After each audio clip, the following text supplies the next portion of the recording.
He's 45 years old, just won by 11 seconds, and he's already planning to quit, and NASCAR has no idea what it's about to lose. Before we get into everything, stick around until the end of this video, because what Denny Hamlin said after that Michigan win is something that no one in NASCAR is ready to hear. And trust me, it changes everything about how you'll watch the rest of this season. And if you're new here, hit that subscribe button right now.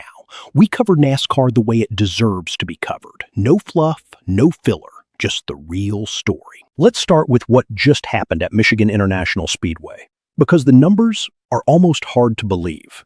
Denny Hamlin did not just win the Firekeepers Casino 400. He obliterated the field.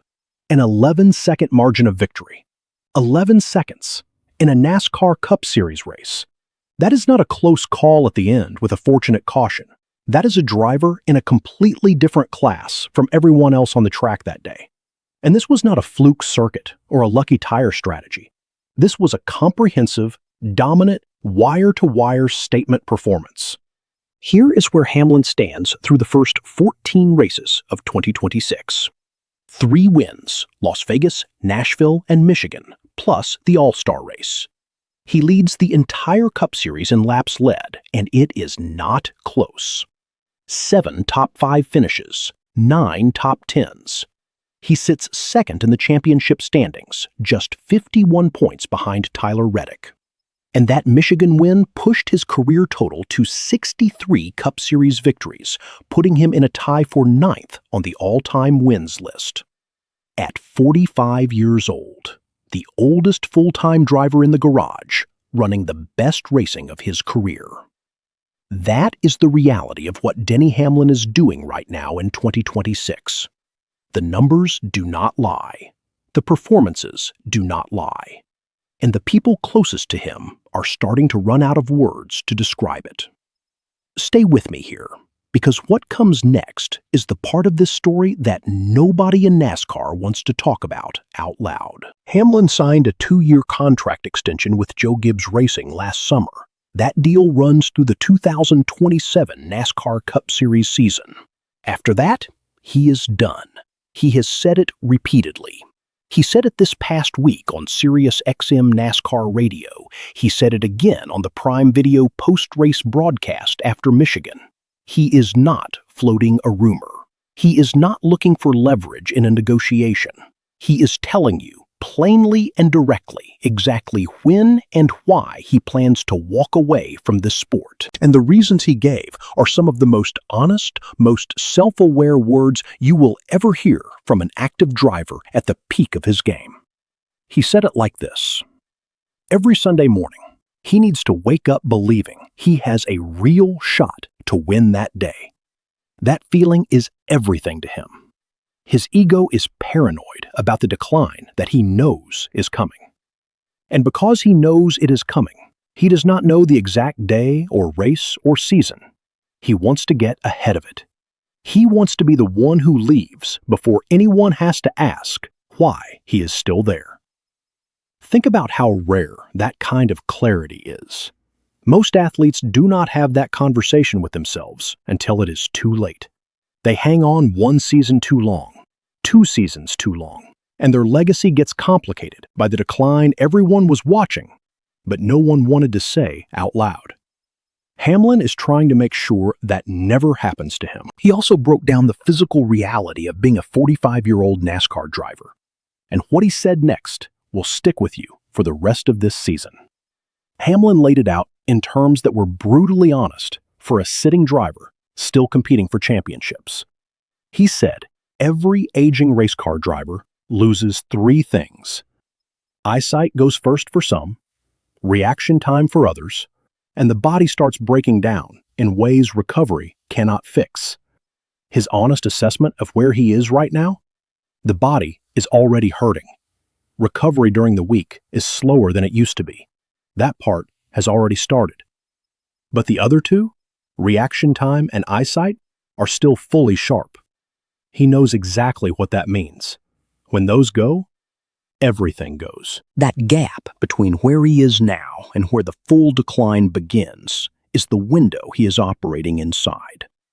He wants to race through the end of 2027, go out performing at this level, and close the door before anyone sees him on the wrong side of it. His stated goal for 2027 is simple. He wants to go out like this, like Michigan, like Nashville, like Las Vegas. That is the standard he has set, and he has no interest in finishing his career below it. Now, here is where the story takes a turn that no one was expecting. Because when the conversation shifted to LeBron James and what he's doing at 41, Hamlin said something that reveals exactly how he thinks about competition at this level. The comparison to LeBron James came up naturally in the conversation. LeBron at 41, still scoring over 20 points per game, still competing in the playoffs. On the surface, the parallel to Hamlin seems obvious. Both are in their mid-40s. Both are performing at levels that make retirement seem unnecessary. But Hamlin rejected the comparison directly, and his reason was specific and sharp. LeBron has teammates. He is one critical piece of a team that can compensate, collaborate, and absorb whatever he cannot do on a given night. When LeBron's legs are tired, his teammates can carry the offensive load. The team adjusts around individual decline. That is the structure of basketball. NASCAR does not work that way. When Denny Hamlin straps in for a 10-race playoff run, there is no one to pick up the slack inside that car. Every split-second call, every instinct under pressure, every physical reaction at 200 miles per hour, that is entirely on him. If any fraction of that sharpness disappears, his real belief in his ability to win a championship disappears with it. And without that belief, he does not want to be on the track. He put it plainly. He is trying to stay ahead of the curve before he knows the curve is coming. That is not weakness. That is the most disciplined thing a competitor at this level can say about themselves. And then he said something in his post-race press conference that landed harder than anything else from the entire weekend. Keep watching, because this is the moment that tells you everything about where Denny Hamlin's head is right now. With 63 career wins, Hamlin now sits tied for 9th on the all-time Cup Series wins list. The next driver above him, in 8th place, is Dale Earnhardt, who finished his career with 76 victories. That is 13 wins away in 2 seasons for a 45-year-old driver. Hamlin looked at those numbers after Michigan and said it plainly. He is not getting to 8th. He is content where he is. But then he said something else, something that cut through all the legacy talk and the record chasing and the all-time lists in a way that made everyone listening stop. He said, "Nobody cares. You will be forgotten within 6 months of when you are not here anymore." That is not bitterness talking. That is not frustration. That is a man who has been in this sport for over 2 decades, who has seen legends come and go, who understands exactly how quickly the attention moves to the next race, and the next driver, and the next storyline. He is not racing for the history books. He is racing because he still believes he can win.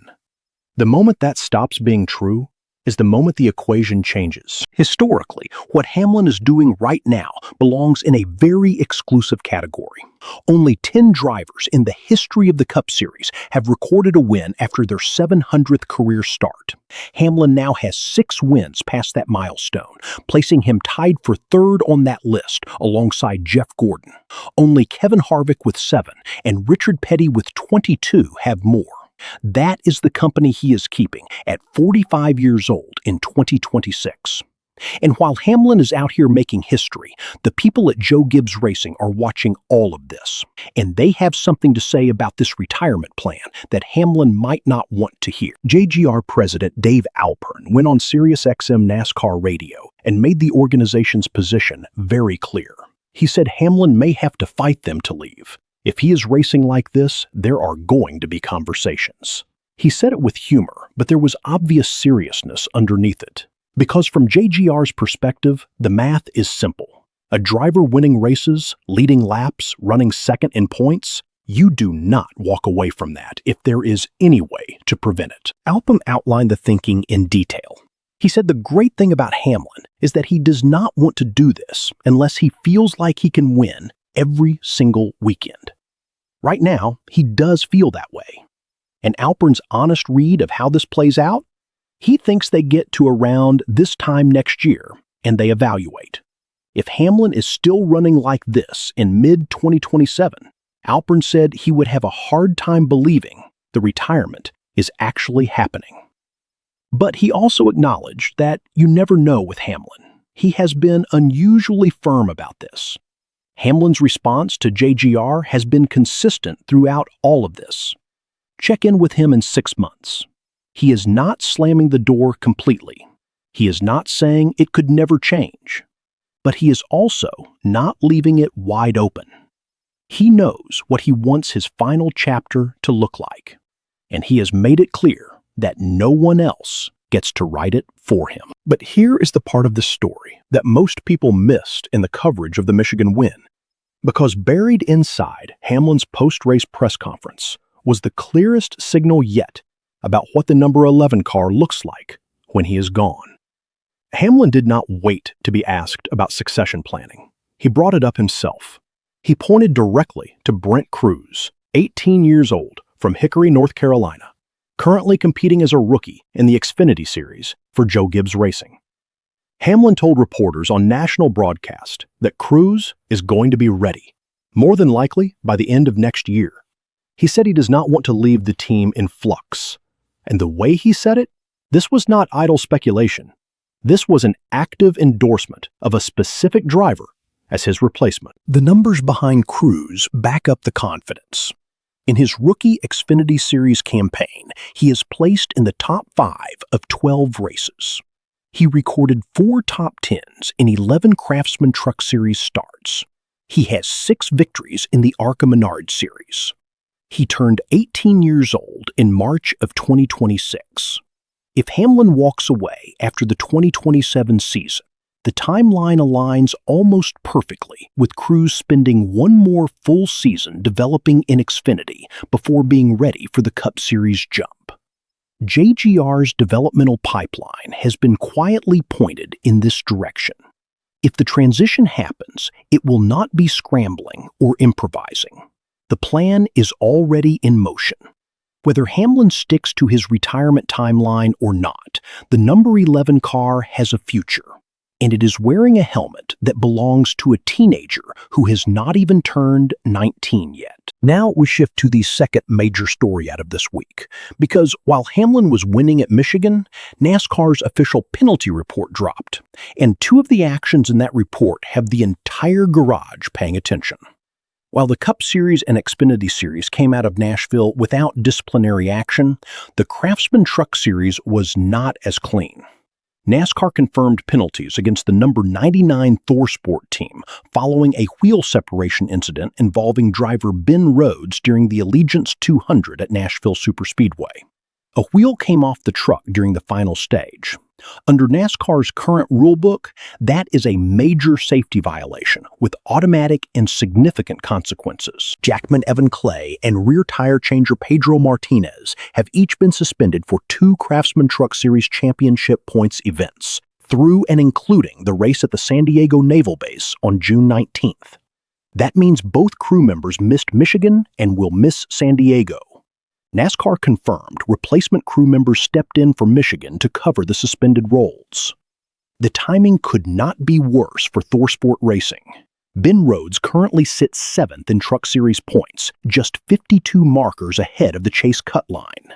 He was building wheel momentum, 4 top 5 finishes in 11 races, including a 4th at Charlotte the week before Nashville. Losing 2 experienced pit crew members across back-to-back races at a point in the season where every single position in the standings matters is a legitimate blow to a program that was trending in exactly the right direction. Loose wheel violations are not treated lightly by NASCAR and have not been for years. The safety risk of a detached wheel at racing speeds is obvious, and the enforcement culture around this specific rule is consistent and unforgiving across all 3 national touring series. ThorSport is the latest team to learn that lesson the hard way. The second disciplinary action from the Nashville penalty report drew more attention than the ThorSport situation. And the reason is simple. NASCAR announced that Quinto Finderberg has been indefinitely suspended from the sport under behavioral provisions in the NASCAR rulebook. No specific details were released publicly about the nature of the suspension. What is known is that Finderberg had been working as a jackman on a Truck Series team in recent events, and the suspension covers his ongoing role in that capacity. The word indefinitely is doing a lot of work here. That distinction matters enormously in how the garage reads a penalty. The ThorSport suspensions come with a defined reinstatement timeline. 2 races, then done. Finderberg's suspension carries no announced end date. In NASCAR's disciplinary framework, that signals a significantly higher level of severity. It means whatever happened was not a competition violation, not a safety procedural failure, but something that triggered NASCAR's behavioral conduct standards. And those standards, when they result in an indefinite suspension, mean NASCAR is not planning to rush the process of bringing someone back. Every team in the garage is watching how this develops. Indefinite suspensions are rare enough that when one lands, it becomes a reference point. Teams take notice. Crew members take notice. And the fact that NASCAR released no additional details publicly only increases the level of attention being paid to what comes next. Step back and look at both of these stories together, and there is something important they reveal about the state of NASCAR in 2026 that goes beyond any individual race or penalty. On one side of this week's NASCAR news cycle, you have Denny Hamlin, 63 career wins, winning races by margins that should not be possible at his age, already thinking 5 steps ahead about how his story ends. That is the mindset of a driver who has been in this garage long enough to understand exactly what the downside of staying too long looks like, and who has made the deliberate, calculated decision to never let anyone watch it happen to him. He is running out of time, and he is completely at peace with that because he is the one choosing when the clock stops. On the other side, you have a sanctioning body that continues to enforce its rule book without exceptions or apologies. Crew members suspended for safety violations, behavioral penalties issued when conduct requires them, and a consistent message being sent throughout the garage that accountability in this sport applies to everyone, not just the driver in the car, but every single person in the pit box, every person wearing a team uniform on race day. The questions that remain are the ones worth watching every single week from here until the checkered flag drops on the 2026 season. Does Hamlin actually walk away at the end of 2027, especially if he wins the championship this year or next? Does JGR find a way to change his mind if he is still winning races 12 months from now? Does Brent Crews develop fast enough to make the transition feel seamless when the day comes? And how does ThorSport Racing respond over the next 2 weeks without 2 of their most experienced pit crew members in races where every single point could be the difference between chase and going home? Those are the threads that keep pulling through everything that happens the rest of this NASCAR season. And right now, every single one of them is worth following closely. And here is something to sit with before the next race weekend.